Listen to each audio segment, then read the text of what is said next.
Bwana Yesu asifiwe, mwana wa Mungu aliye hai. Kwa majina naitwa Apostle Justin Semba, na leo nakuletea kile ambacho Bwana ameniambia nije niweze kusema na wewe. Mtu yoyote yule ambaye upo ndani ya Tanzania, nataka tu nikwambie ya kwamba ukisoma katika maandiko unakuta kuna mtu mmoja anaitwa Musa.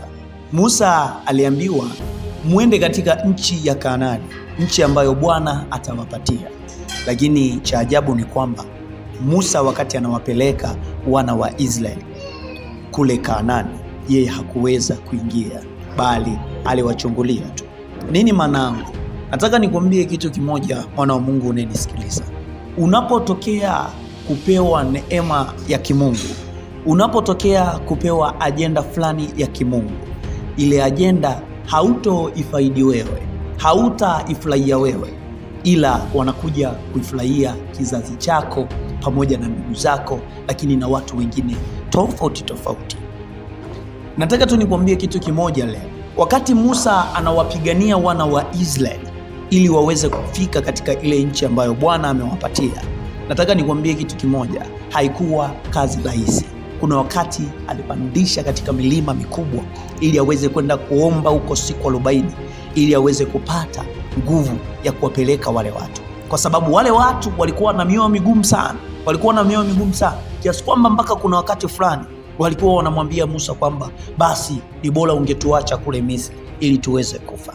Yawezekana kuna Mtanzania umekata tamaa, hutaki kwenda katika nchi ya Kanaani, nchi ya mabadiliko, nchi ambayo mkono wa Mungu unabeba hatima.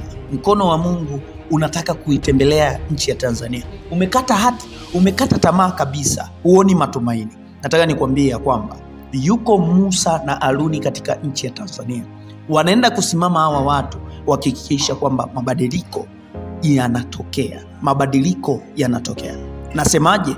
Mungu ameniambia ya kwamba ameweka maajabu 72 katika mwili wa Tundu Lissu.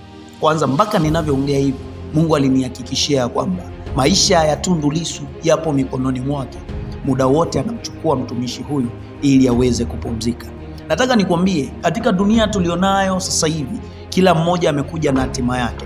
Kuna wengine ambao wamekuja kwa hatima za kula tu, kuna wengine wamekuja kwa ajili ya kufanya jambo fulani katika ulimwengu huu. Nataka nikwambie kwamba ikiwa yuko mmoja wa watu wanaonisikiliza mahali hapa ambaye amepewa assignment, kila akiamka, akiamka bado anaiwaza hiyo assignment juu ya nchi ya Tanzania, nataka usimame, ondoa hofu. Maandiko yanasema Mungu hakutupa roho ya hofu, bali roho ya ujasiri, roho ya ushindi, roho ambayo kila mmoja anatakiwa aipate. Jina langu naitwa Justin Semba, wananiita sauti ya Simba, mungurumo wa radi.